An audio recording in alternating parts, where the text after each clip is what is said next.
What I like about memory is it's wonderfully inaccurate. So when we reflect on things, memory becomes tangible and malleable like clay.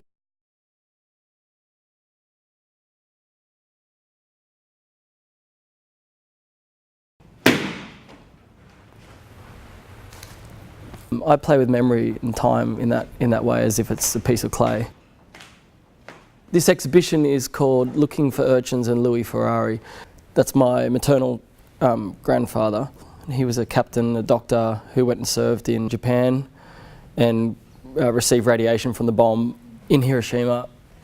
After he passed on, Mum would go into his cupboard and immerse herself in his clothes. So when she was in that cupboard smelling his uniform, it would be tobacco and aftershave. She went in there one day and all the clothes were gone. They'd been given to Salvation Army or whatever, and she just wept in that cupboard. I've had that image in my head for many years, and then the idea of her going back to do that very personal, beautiful thing, and they're all gone. The cupboard's empty. To me, that's very visual. Even the smell is very visual. My favourite thing to do with the children is explore the rock pools.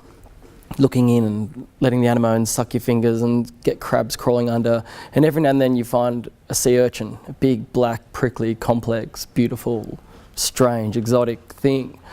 And when I find one, it's like Louis, you know, it's like a piece of him. So that's why that is the central sort of motif that sort of peppered through the whole show.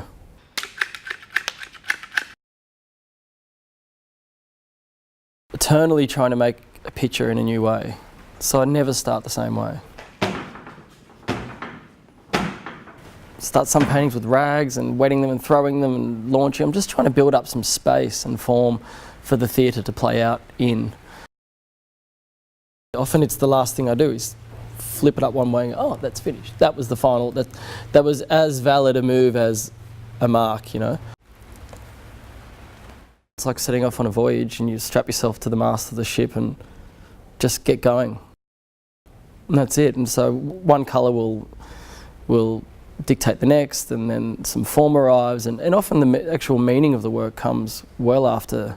I often say the viewer makes the last move. You know, that's not a new idea, but I really believe it's the viewer's right. You know, if you own a picture, you come at it differently over the years too, because you're different every time you stand in front of it. Every day you stand in front of a work, you're different. Fred Williams was asked what he thinks about when he's painting. He said, I'm thinking about every picture I've ever looked at. You think, oh, that's something Bonnard would do. Oh, that's something Fred Williams would do. Oh, there's a bit of Olsen there. Whiteley would do that. You know, that's what I'm thinking about, and that's what painting is for me. It's this long, eternal conversation with the past.